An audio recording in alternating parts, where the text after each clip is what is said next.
the person who works with me on my socials, our first meeting, he said, "You're really old and your music's really young, and that's really interesting." And the minute he said out loud to me, "You're really old," the whole thing just flew out the window. And I suddenly was like, fuck yeah, I'm old. I love saying the word. I love saying it to people. I feel empowered by it. I'm not ashamed about it. It adds to my purpose. We're Elisa and Lily, the mother-daughter creators of StyleLikeU. And after interviewing hundreds of trailblazing individuals for our channel, we've been inspired to join the conversation and ask, what would the world look like if everyone was told from the moment they were born, don't change a thing? What a different world that would be.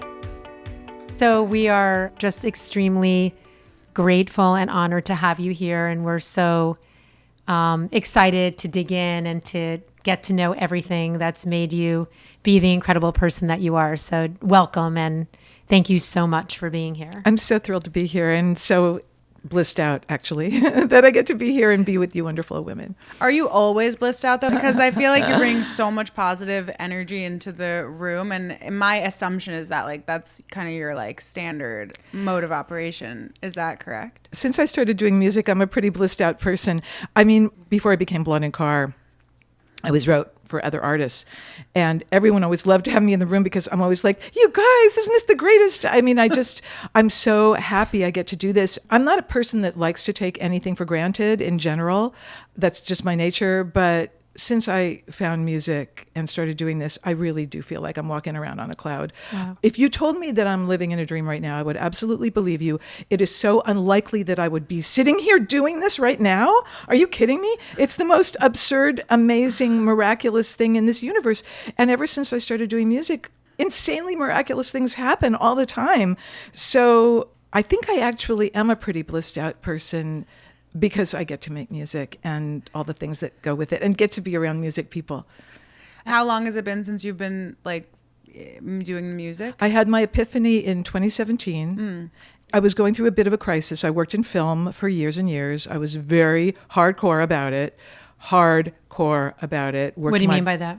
I used to get up at 5 and go to the gym. I would, like, be there before it opened, exercise my little butt off, come home, read a script or two, either have a breakfast or get to the office at 8, work all day, work till, have a lunch, finish at 7, go to a screening or a dinner, come home at 9, read 2 scripts, rinse and repeat next day. And all weekend, Saturday would be errands, Sunday would be read 12 scripts. And, make myself go to some party. Like, it was rigorous. And I have a personality that I feel like if you think of something, you have to do it.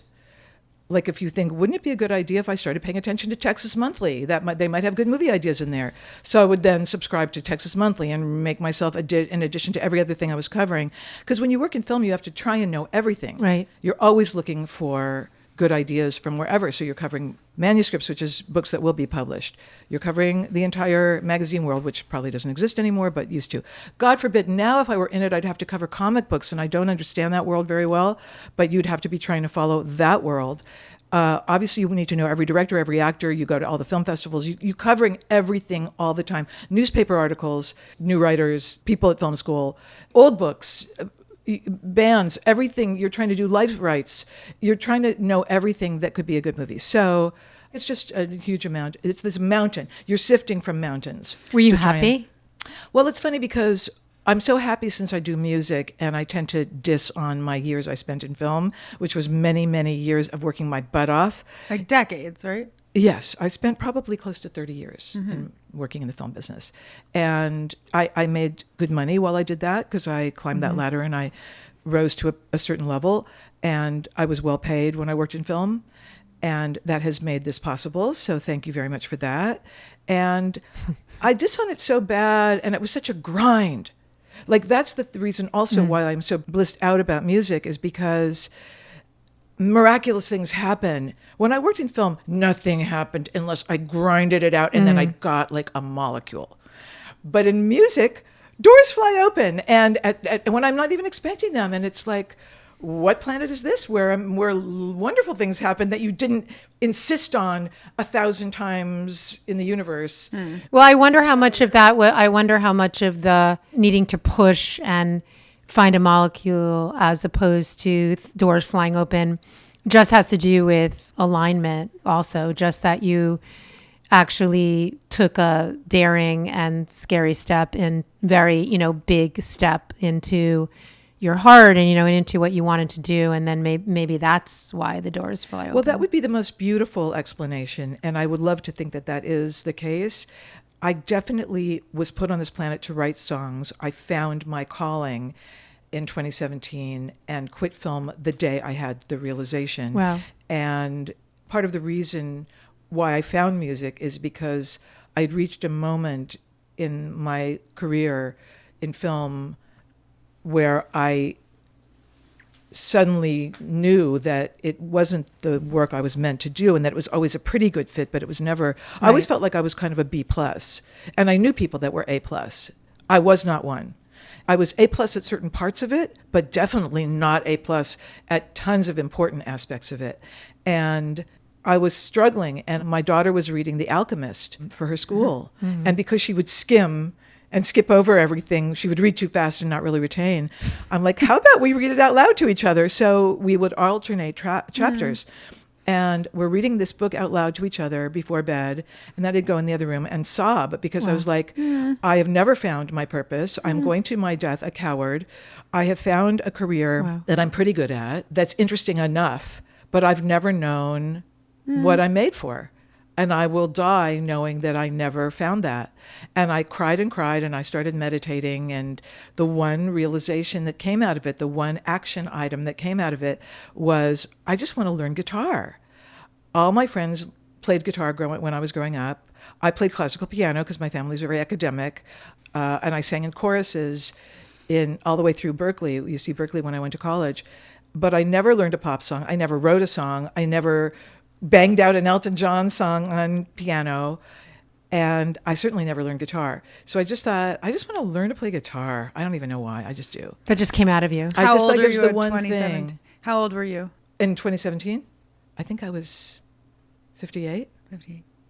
And my husband taught me 3 chords on a guitar. You just meant, we were just talking about Patti Smith, and I suddenly am like able to figure out, because everything's 3 chords. And then I couldn't sleep, playing these really bad version of these 3 chords, and I thought, what's going on here? I'm hearing songs all the time, and I couldn't stop thinking about it.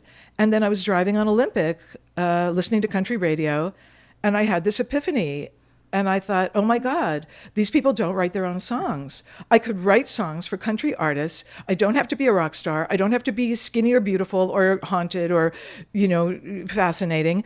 I could just write choruses and melodies and beautiful songs for country artists. And I came home and I said, I know what I'm doing with the rest of my life.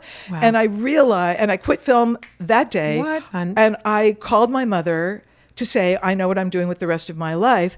And I was thinking about this the other day, and I realized that when I said that to her, I had not written one song, but I knew. Well, that's what I'm saying. Yeah, so maybe when like the doors fly open, right?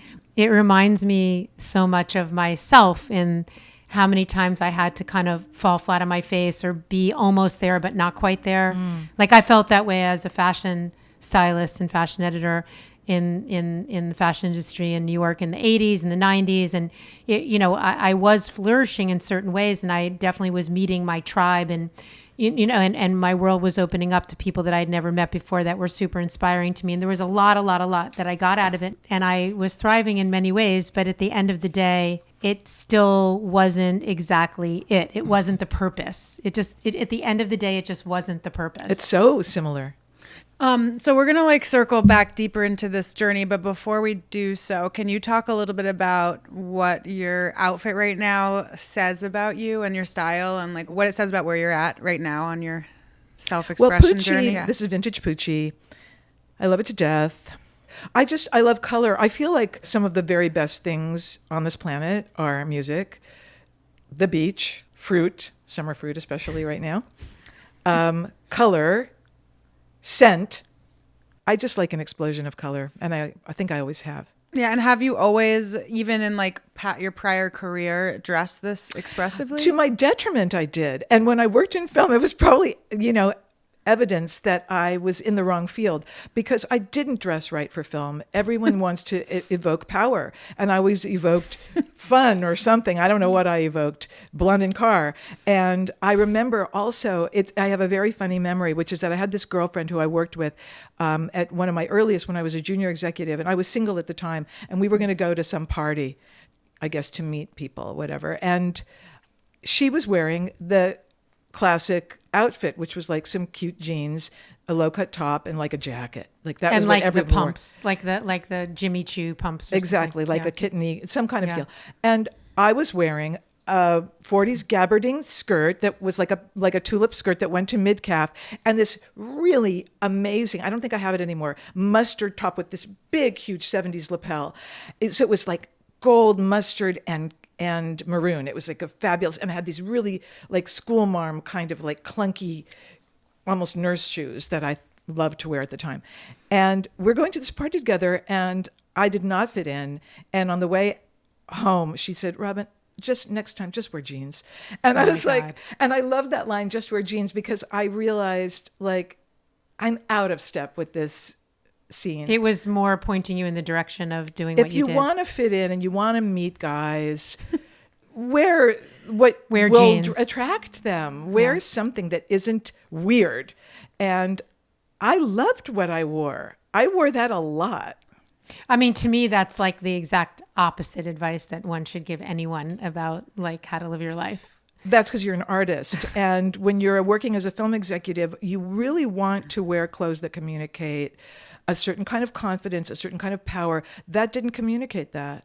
That communicated artsy individuality and kooky, probably. And oh my God, I have to tell you, I went out to lunch with this woman once who was a very power woman. And she critiqued my outfit. She, oh my God, this was the most insane lunch. I came home from the lunch kind of shell-shocked. Wow. She looked across the table from me and she said, it's too much blouse. She said, it was specific and quite, the dialogue was amazing. I remember it because we're talking about, this is 100 years ago. She said, you're wearing too much blouse. There are glasses you can wear where instead of seeing the glasses, they see you. She wanted me to wear less aggressive glasses. I think I was probably wearing funky glasses. And she said, my favorite thing, because I've always worn dark lipstick. I don't really usually wear any makeup. I just wear lipstick. She said, and I know what you're going for with the lipstick, but I'm not sure it's working. I always remember this line. I know what you're going for with the lipstick, but I'm not sure it's working. That is someone who doesn't feel very good inside of themselves. Oh my God. To do that to somebody else. She did very, very well. She's taken a well, hit that's lately. the problem with our world is people that do very well don't feel very good about themselves inside and are not Not always, but often like not that kind or whatever to other people. But also, I just think it's sad that the message that we're given is that success equals a certain amount of blending in and conformity. Well, honestly, at the time, I thought she was smart to say that to me. I actually did a number of the things she told me to do. I got different glasses. I think I stopped wearing the outfit that I wore the day I had lunch with her. I think it was too much blouse. Too much like blouse for the who? game that you were It trying to didn't play. probably I guess. make me look slim, and But it why probably is- was slightly bulky looking. This is probably not the most flattering thing I could wear if I was going to try and dress to look like $1 million. But I love that you asked that question because it is really funny as evidence that it was a mismatch because my appearance was never an asset for me in film and in music. I mean, people are they love it. And it's just like, again, like, how is this happening? Yeah, no, I just feel appreciated. What's really fun actually about the fact that I now have a presence on social media and I'm always doing videos and things is that I get to wear a lot of the clothes that I've had all these years. And when I go to sessions to write, I don't usually I don't dress up to this extent. And so it's really fun to do the videos because I get to pull out all the crazy stuff from my closet. Yeah. And what about like with regards to aging? Like my assumption again is that like you seem pretty free with like all that as well, like that you don't subscribe to any like rules as far as like what you're supposed to wear at a certain age. Can you just talk about that, like how you think about any of that? Well, thank you, social media, for making me reckon with my age and fall in love with it, because I was so ashamed. When I started doing music, and particularly when I started Blond and Car, I'm trying to make music. I'm trying to be seen like that. How could I do that? I'm old. That's repulsive. I kind of had this notion that maybe no one was noticing. I was hiding in plain sight in this funny way. And then miraculously, I felt that if I was ever going to grow a following for Blond and Car, I needed to get on social media. And I had a meeting with the person, Andrew Perea, who works with me on my socials, who's so talented and wonderful. And our first meeting, he said, "You're really old and your music's really young, and that's really interesting." And the minute he said out loud to me, "You're really old," the whole thing just flew out the window, and I suddenly was like, fuck it, I am. And I don't know what, and I used to talk about it. I used to dream and hope that one day I would get over my self-loathing about being old. And I used to think it may never happen. I feel that bad about it. I feel that ashamed about it. And when he said that, and I think I must have been working toward it, and then finally when he said that, the last of it just evaporated, because ever since then I'm like, fuck yeah, I'm old. I love saying the word. I love saying it to people. I love acknowledging everything about it because I feel empowered by it. Maybe it's the liberation from that much self-loathing that I just feel so lifted, because I'm not ashamed about it. And it adds to my purpose, because I feel that while my greatest love and my most important thing in my body and my being is to write songs, I feel that it's also, I am this goodwill ambassador about trying to help people to not hate being old or anything about aging. I think that people are beautiful every age. And I don't say that in a Pollyanna way. I fully believe it.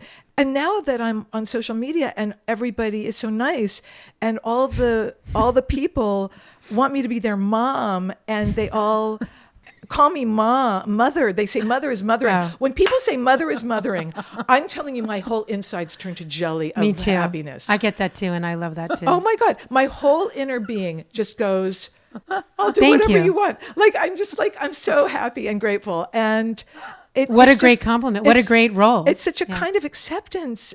I don't even know. I can't even really articulate why it melts me like that. But I just crumble into, What do you love happiness. What do you love about being old? Oh my God. Well, my life, I'm happier than I've ever been in my entire life. So my life is what I love. Every fucking day that I wake up, I am the luckiest motherfucker. Wow. So I love that. Right. I love the fact that I write songs with deep experience that I wouldn't have written at 20 or 30 or 40 or 50. I have a life of emotions, experiences, insights, knowledge that contributes to my songs. So I get to write really good songs because I'm old. And it's that awesome thing about not giving any fucks. I don't give a fuck. I do stupid shit all the time. I could never have done these things Like what? at a younger age. Oh my God, I dance around on social media. I sing in front of people.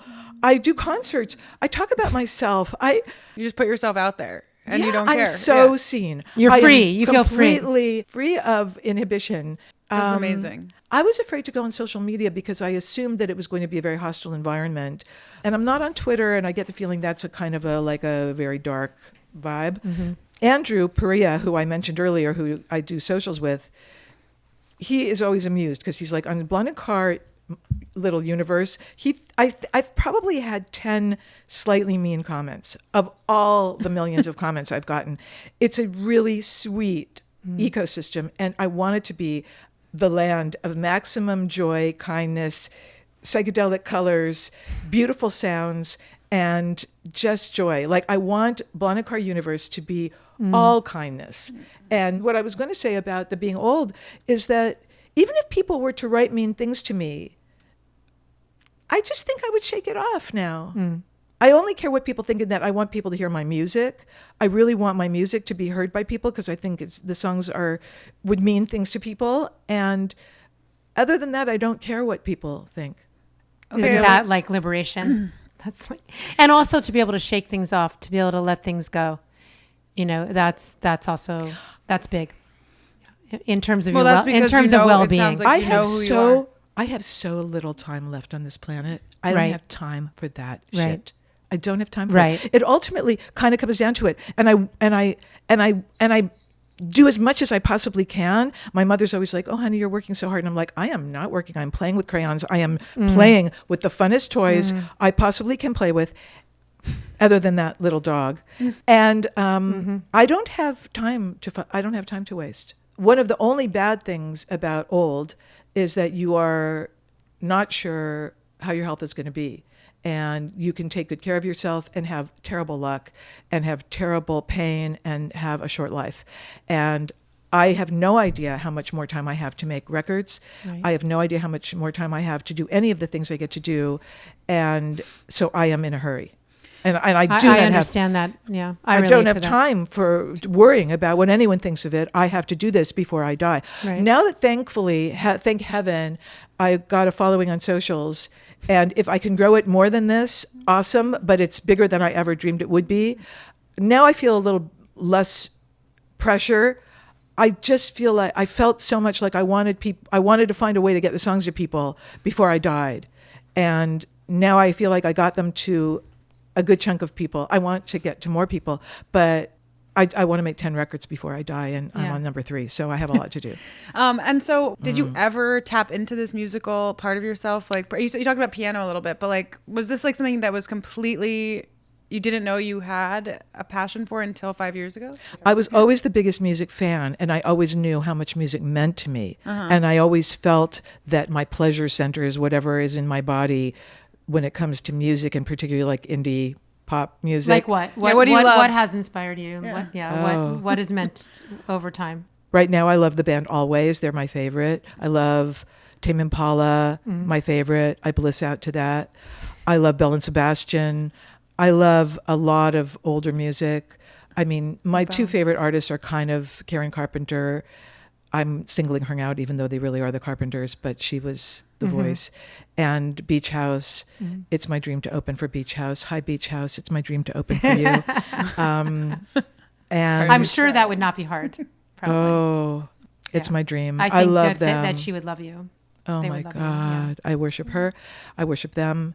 I always was such a fan, and I knew how much, I mean, I would sob when I would listen to music. I worshiped it so much that I always felt that those people were gods. The people that created music were on a completely different level from me. I was meant to worship them. So the idea of writing a song or using my voice to sing, I mean, I'm not Kurt Cobain. I'm not fucked up like that. I'm not beautiful like that. I'm not a rock star. You mean that's what you thought? Until it happened. Yeah. I mean, even once I started doing music, I was only writing for other people. But you want to know what's a really interesting thing that I have never gotten to the bottom of? When I, at 58, would tell people, I've decided to change careers, I want to be a songwriter. And I started in country. I was writing country songs, just like my epiphany. I was going to write songs for country artists. And that segued into writing for film, TV commercials and trailers like sync music, which I would write with other artists in LA. And we got a lot of placements, and that also finances Blond and Car. And then eventually I started having the ideas for different kinds of songs that were more personal. And I was in a session with a singer, a girl singer, who was such a bad singer and such a bad writer. And I didn't invite her into the session. I didn't know her. She got invited in. And getting a vocal out of her and getting the song written, I'm like, you know what? I'm just going to sing sometime soon because it just will be easier. And I sing better than her. I mean, I'm not like the voice kind of singers, but I could sing soft, pretty stuff. And then I had a session with a guy who had the same musical taste as me, which mostly people didn't. And we were talking about Daft Punk and the Zombies and all this stuff. And I'm like, well, maybe next time I come over here, I'll be the singer. And he's like, okay. And then the next time I wrote with him, we did the first Blond and Car song. And we started it together. And then he quit during COVID and I kept going myself. Where did Blond and Car come from? That was my one non-speaking role that ended up on the cutting room floor in a movie that I produced. The reason why there's no E at the end of blonde is it was because blonde without an E is usually the adjective. So it was blonde lady in car. Mm-hmm. And I thought, blonde in car, that's so LA, that's such a funny, cool name. If I ever have a artist project, that would be a cool name. It is perfect. Thank you. I never thought I would ever do that. But then when he and I did that one song, and I'm such a planner, and I just said, okay, well, we're going to do this thing. We're going to release a song a month, and it's going to be called Blonde in Car. And we're going to meet every Sunday and work on these things. And he's like, okay. And then we did that. And we started, and then COVID happened. But okay. the thing I want to say Yeah. that's really interesting psychologically is that when I started doing music, and absolutely, my goal was never to use my voice. It was always going to be to write for, it was to write for country artists. They buy songs. And I didn't even know about the sync world until I started doing that. And that's what I mean. This has had this little evolution that's just been completely organic and natural and miraculous. For me. And so, but when I would tell people that I was going to change careers and I was going to be a songwriter, they would go, oh, what do you mean? You mean like you would write the words? And I'd go, no, I would write the melodies too. And they'd go, okay, but like, and I would say, well, it's going to be for country artists. And they'd go, oh, and there would be this huge sigh of relief. Like it wasn't for you? That I wasn't saying I want to be a singer. That me, this old person that looks the way I do, as sexy or unsexy as I am, as beautiful or unbeautiful, as old or not old as I am, I don't aspire to be a rock star. And I was fascinated by it because every time I would tell people, I'd go, and by the way, it's not for me. I want to write for other people. And they'd go, oh, there was always this huge relief. Men, women, old, young, everybody. And I was fascinated by it because I thought either they're repulsed by me and they think you're repulsive. Thank God you're not wanting to parade that repulsiveness out on a stage.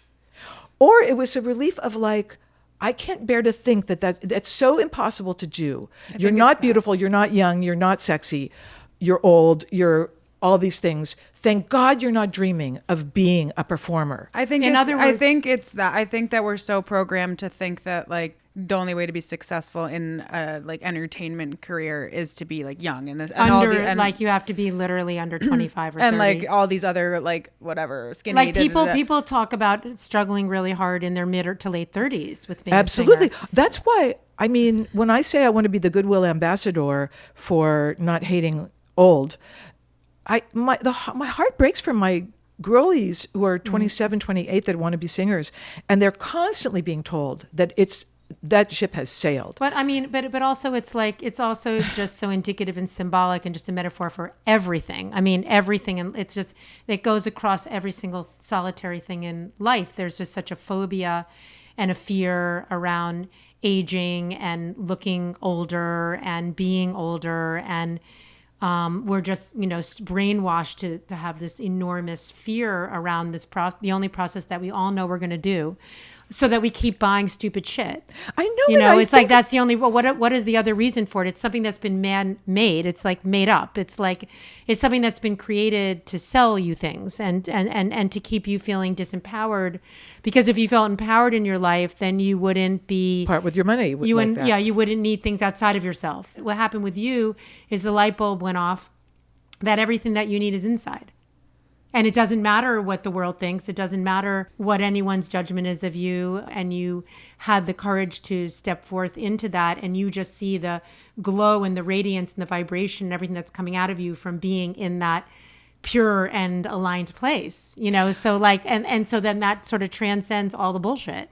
Well, you know what I think too, to build on what you're saying, I feel like this is happening to all of us, and it's happening in a minute. Time goes fast, and I feel like some of the appreciation that I receive, that Blond in Car receives, particularly in the space which is about young people, is I think that kind of self-loathing doesn't feel good to anybody. No. And I think everyone is just grateful to not have to feel that way. Relieved. They're relieved. And we have to change it because no one needs to be thinking that this whole, I mean, for people that are turning 30, the whole 30 to, if we hoping to live to 90, the whole next 2/3 of their life are supposed to be about self-loathing.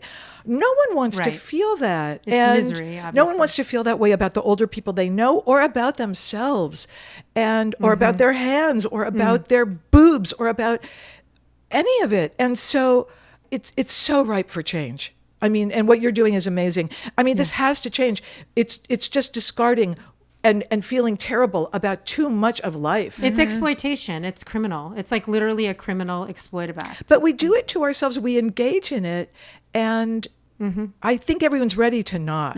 I think we are so ready definitely are. to not. Like big F you to this. Like, and also, people like you the are- next frontier, which is also really around death.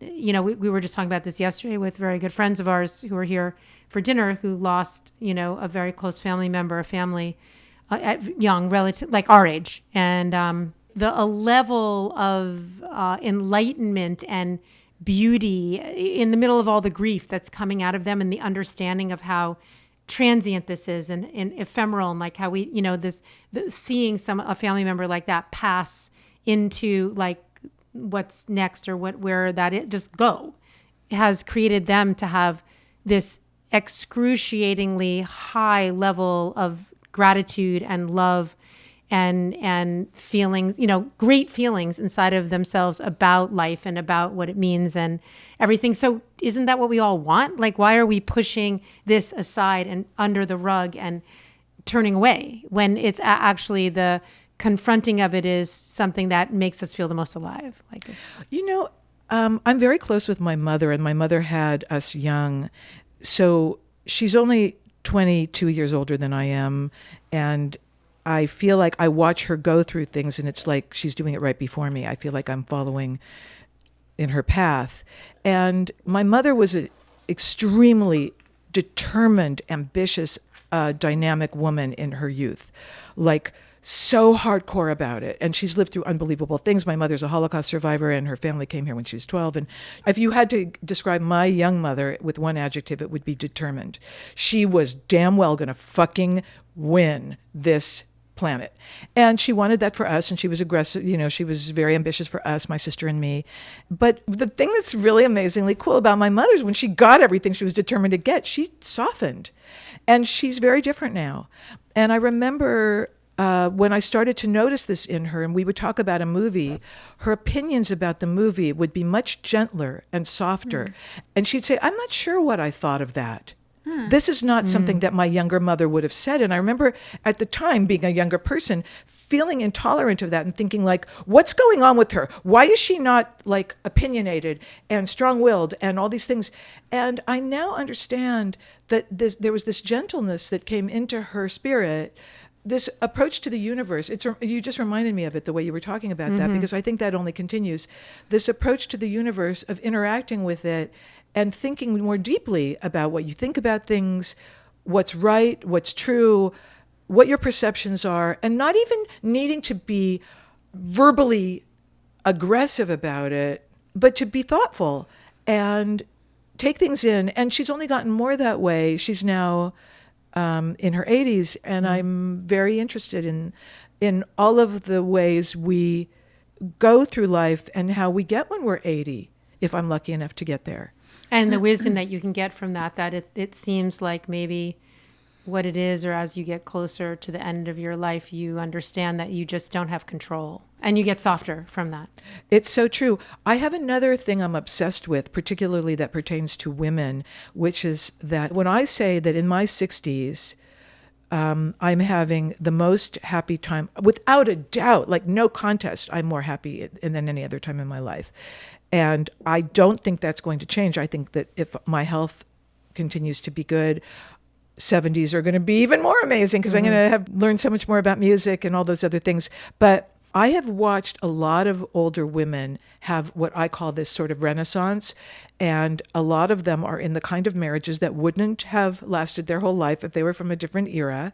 They are married to someone that they probably shouldn't have been married to their whole life. They've taken care of that, not that thrilling guy, their whole life. When that man dies, because women live longer and they have that however long it lasts period, they grieve for a little while and then they fucking blossom. And I have seen my ex-husband's mother, her 90s were that period. She lived till exactly 100. She died like 1 month in to 100. She was so happy. She got to hang with her friends. She got to do her hair the way she liked. She didn't have to cook for anyone anymore. She rode her bike to the market and got just what she wanted. She got to live her own life for the first time in her entire life. My grandmother had it. I've seen so many women have it when they suddenly get to live for themselves and they blossom, and it doesn't matter how old. Right. That's amazing to me. Yeah, that is. And I love it. And there's really no expiration date till there is. So pre-2017, can you just talk about like a little bit more like, okay, so you don't know that do you know you can sing? Like, do you that? I stopped singing. Okay. Stopped listening to music. I didn't have time for it. Okay. And like, you said you were in like a crisis. Like, what did it look like? Was there like a rock bottom? Like, what was the hard, like, was there an inner voice kind of trying to talk to you? Well, I had climbed this ladder in Hollywood where you start as an assistant, then you become a junior executive, then an executive, and higher and higher and higher until you're running companies for people. And then eventually you get bit by the bug and you go, I want to have my own company. And that's what happened to me. And I raised money. I raised millions of dollars. I created a business plan. I learned how to do all of that. And I raised the money and I had my own company. So as hard as I had worked before that, I worked twice as hard now, because now it was like do or die. And it meant so much to me that I make a success of this. This was my name. And at the time, congruent to my starting my own company, the film business started to really crumble. Streaming, and now I can't even imagine. It's so bad now. You just can't make any money in film anymore. Film is not anything anymore. People don't go see movies in theaters. You can tell yourself you're making a movie, but you're making a 2-hour entertainment program that people will watch on a streamer, most likely, unless you're doing a comic book adaptation. And that's what the film business is now. It is a delivery system for comic book adaptations and tentpoles. And unfortunately, and now I find it interesting because we always feared, and now it's going to happen, that it's turning into sort of like opera. It's this expensive night out where you go to a theater if you're going to make a big night of it and see that special movie at a palace, and the rest of the time you're going to watch things on TV because everything's on demand. So I segued, like everyone did, into television. Series is really cool, amazing. There is a lot of creative, amazing series. However, I mean, I could go into detail, but in film, the directors are the king or queen. And in series, it's the showrunner, which is the writer-producer. Showrunners are really rich and really powerful in television. So the role of a creative non-writing producer is less and less creative, because I kept finding material that I would bring to big showrunners. We would set it up in an important way at a network or a streamer, and then no one needed me anymore because the showrunner knew how to run a series way better than I did. I'd never even done a series. I'd only worked in movies, and I was always great at finding great material. When I say I was an A+ at certain things, I was always great at finding distinctive material and distinctive writers and directors. So it wasn't creative. Like we'd sell these projects, and then it was like, I am not supposed to give notes to an important showrunner about, the first 6 pages aren't funny enough, or the first 6 pages could be condensed into 2 and we'd have more space for, just any of my notes, whatever creative notes I would have. No one tells those people anything. So the job got less and less interesting. And you said you quit in like overnight. Like, does that mean you disbanded your business overnight? Like you just decided to say, fuck it? Or yeah. Do you always make decisions like that? No. No. No, obviously you were doing that for 30 years, so no. No. I was always about building. And you were never making any kind of like music on the side? No. I never wrote a song until after I had that revelation. And you quit wrote before a song. writing the song? Yes, I did. Yes. And did everyone think you're married? You said you have a husband? My husband just divorced me he just left me on January 1st, New Year's. How do you feel about that? If you want to talk about it, you don't have to. Well, I loved him and I still love him. And everyone tells me how happy I look. I have the house to myself. It's so fun having the house to myself. I'm not sad. I'm sad about him. When I think about him, I get sad, but I don't think about him that much. In fact, it's really funny. I was just with family for a week from celebrating my dad's birthday, and everyone would say, "How are you?" And it was only the fifth person who said it to me that I realized, oh my God, I forgot to say, oh yeah, I'm getting divorced. I forgot. Like when they were talking about my state of mind, I was mostly thinking about where I was and what's going on with music, and I didn't even remember to go, oh well, I'm getting divorced, so that sucks. But Why do you think that? Why did I that forget? happen? Why was this like, after so many years, just did it become like not that important? I think he wasn't very nice to me the last few years, and because I was in it for the long haul, I thought we were in a phase. I wrote a lot of songs on the new record about it, but any 20-year marriage, 23 years, you have your ups and downs, and I thought we were just in a pretty protracted down. He did not like Blond and Carr, didn't like that I was doing it, was pretty mean about it. And so do you think he felt threatened by your empowerment and freedom? Possibly. It feels like a cheap shot to say it, but it seems pretty clear that he didn't like the music. I wasn't allowed to talk about it really, and I think he probably did me a favor. And I think I didn't realize it. I think that when he left, I think a lot of bad vibes in the house were lifted that I was hoping were temporary. And now they're permanently lifted. And I'll tell you another thing that's really awesome about being old and doing what you love is that I've had breakups before. This was my second marriage. And my first marriage broke up, and I'm still best friends with my first husband. I seem to be a clinger that way, but I love him. And he's like my brother. We got together very young. And I was very devastated when we broke up. And I've had heartbreaks of other sorts. And every time I've had one, the hardest part of it was like, will I find love again? I don't give a fuck about finding love again. It's such a great, so part of why I'm not sad about this breakup is it doesn't mean like, oh, will I be alone and lonely? I will not be alone and lonely. I'll be alone and getting to have my house just the way I want it and getting to make music all day and night. And I get to I won't be alone and lonely. It's not my priority. I don't care. You're in love with yourself. I'm in love with my life, and yourself, because what I can do, all the little things I can do with my crayons in my days. I don't care if I don't even want to be distracted by it. I don't really want to be madly in love with someone right now. I don't think that's the greatest joy you can feel at all. And what's funny is when my partner in Blond and Carr, my first partner, broke up with me, that was way more devastating. And I wrote a song about it called I'm Just Slow, and I do it live.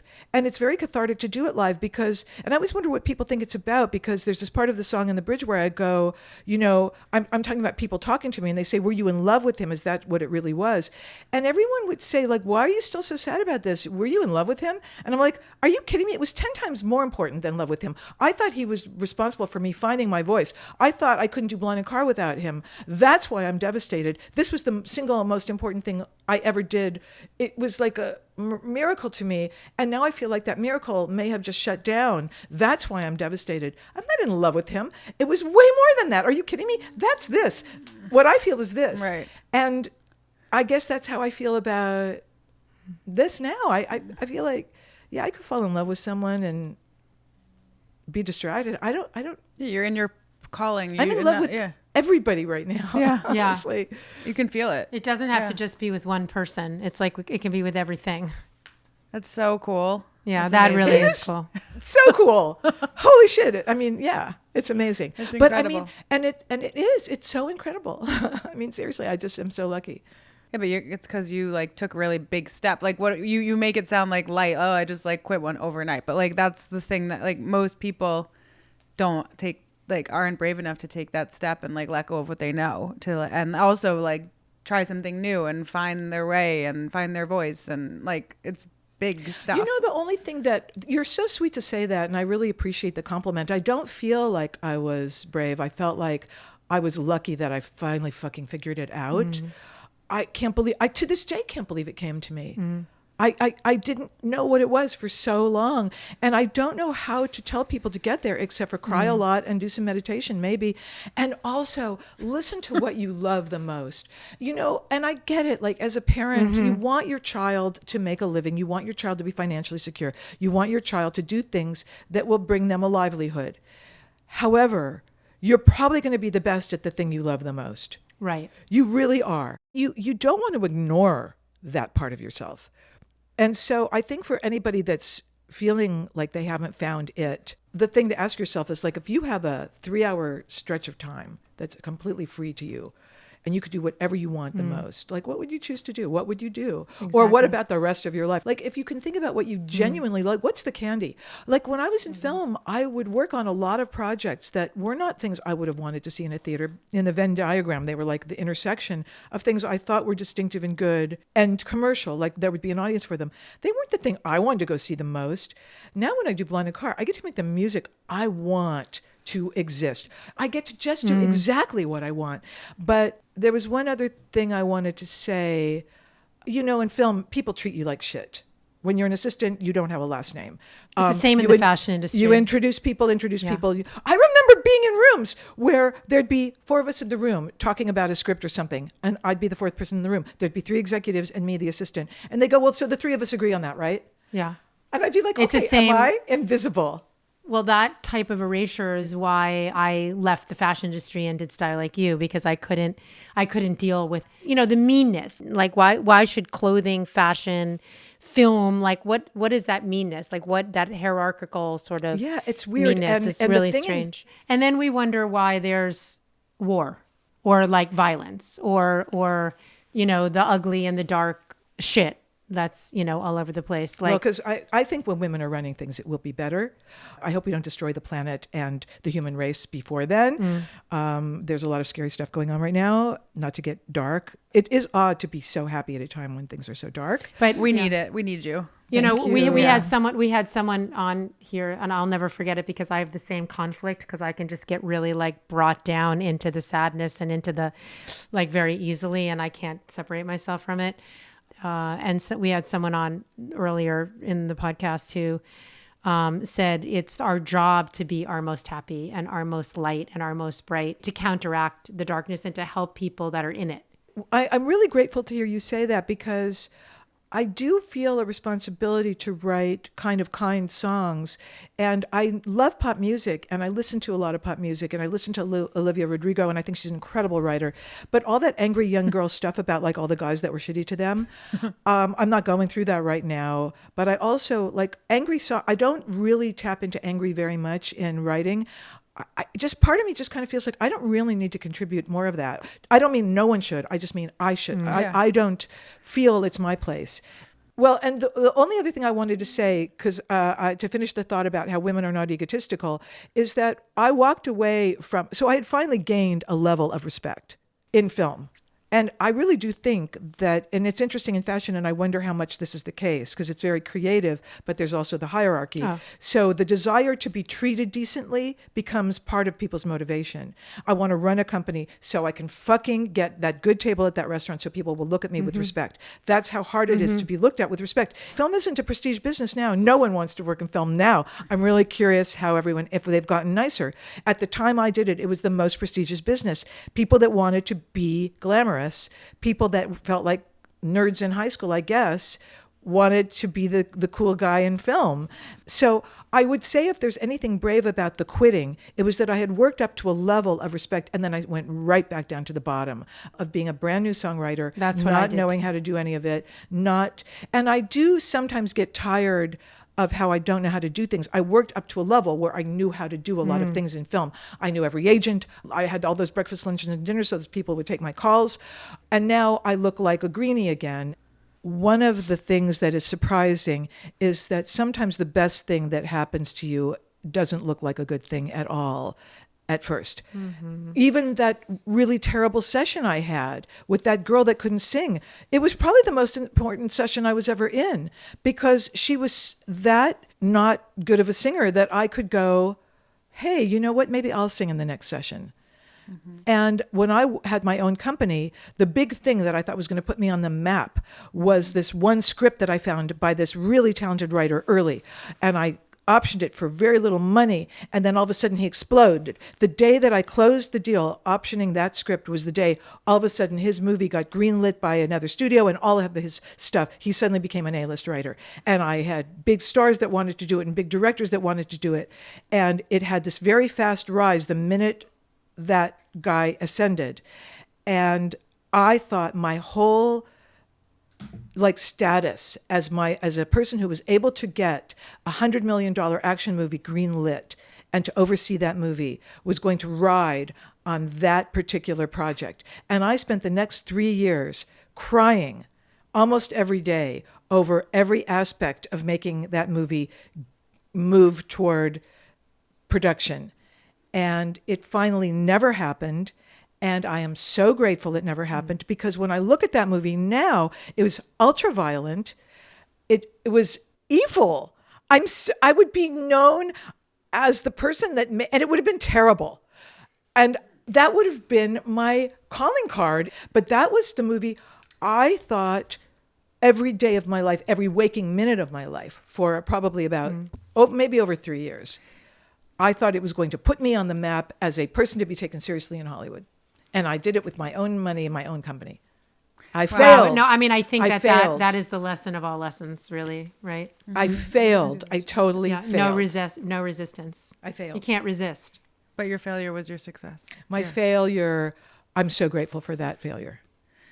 So thank God. Okay, so did you bring an outfit that represents where you're headed now, and even less shame, more you, more free? Well, I did. It felt to me like a coming out kind of outfit to wear. I really love vintage fabric, and I get these suits made that are made of vintage corduroy. And when I do shows, because I started to have a touring life, which I never dreamed that would happen, I wear these suits and people really like them, and it makes me very happy. So yes, I brought a corduroy groovy suit that says my name inside. Amazing. Can we see it? Can you go put it on? I will put it on.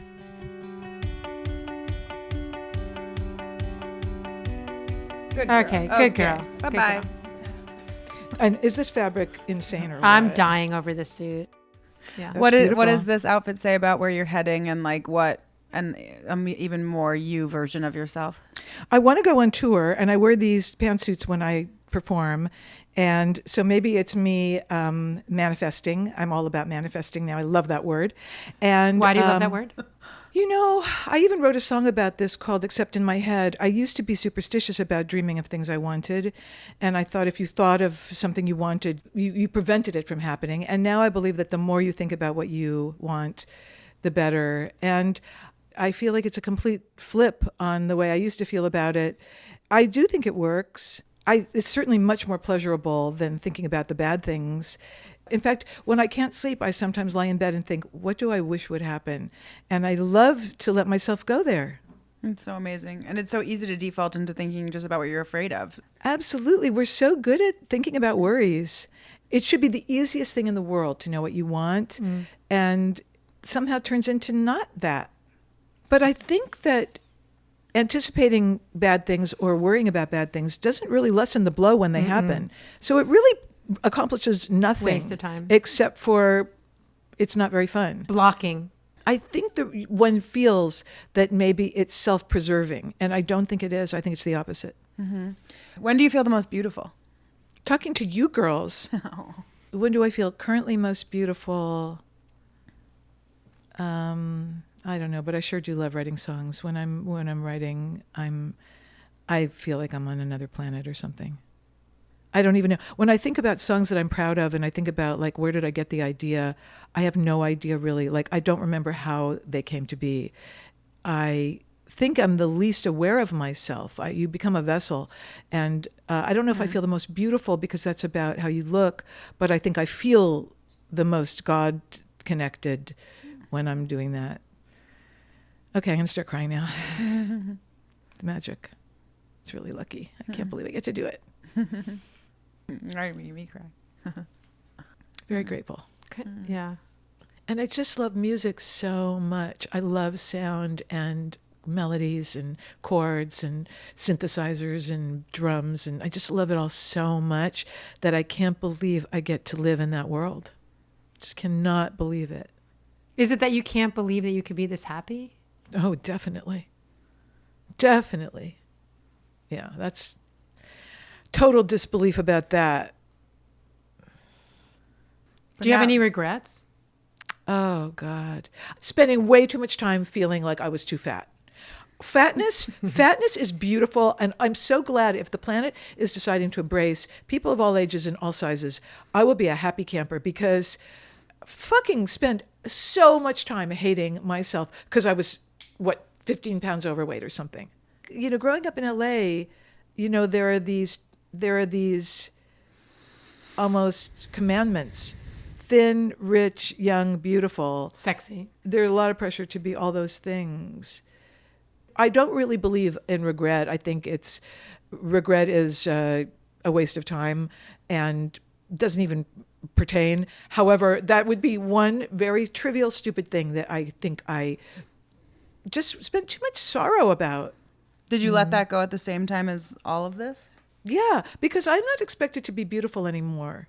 No one needs me to be a sex object anymore. I'm certain I could not have done any of this until me as a sex object became off the table. I never led with sexy. I'm not a sexy person.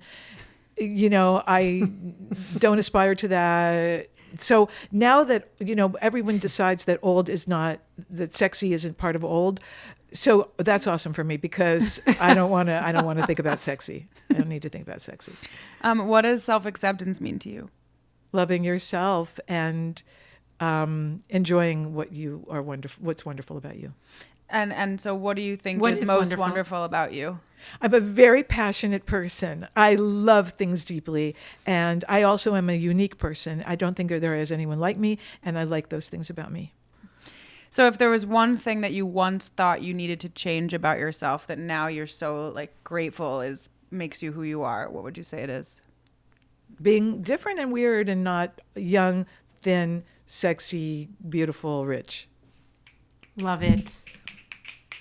Hallelujah. Amen.